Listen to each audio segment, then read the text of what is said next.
Kondapalli Srinivas MSME, ఈయన ఎంఎస్ఎంఈతో పాటు సెర్పు, NRI empowerment తో పాటు రిలేషన్స్, ఈ రెండు ఈ శాఖల మొత్తాన్ని కూడా కేటాయించారు. ఇక ముదిపల్లి రాంప్రసాద్ రెడ్డి కడప జిల్లా రాయచోటి నుంచి గెలుపొందారు. ఈయనకి రవాణా శాఖతో పాటు యువజన వ్యవహారాలు, క్రీడలు శాఖలను కూడా ఈయన కేటాయించారు.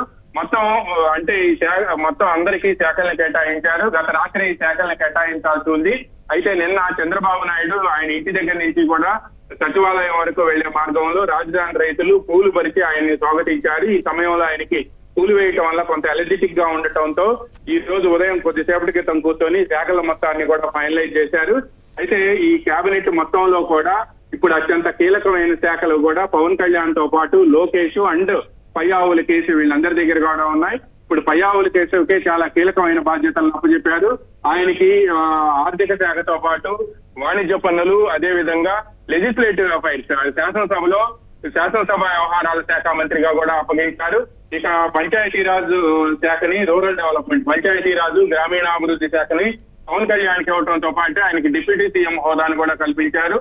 పవన్ కళ్యాణ్కి వీటితో పాటు ప్రధానంగా రూరల్ వాటర్ సప్లై, గ్రామీణ మంచినీటి సరఫరా అండ్ పర్యావరణం, అటవీ శాఖ, సైన్స్ అండ్ టెక్నాలజీ, ఈ మొత్తం కీలక శాఖలన్నింటినీ కూడా పవన్ కళ్యాణ్కి అప్పచెప్పారు. పవన్ కళ్యాణ్కి మొత్తం 7 శాఖలు అప్పగించారు. ఆయన దగ్గర 7 శాఖలు ఉన్నాయి.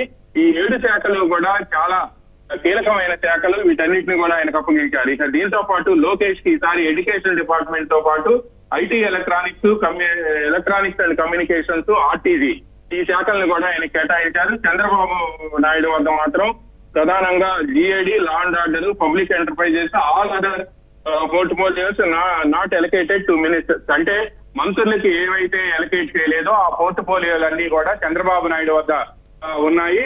అంటే ఇందుట్లో ప్రధానంగా మాత్రం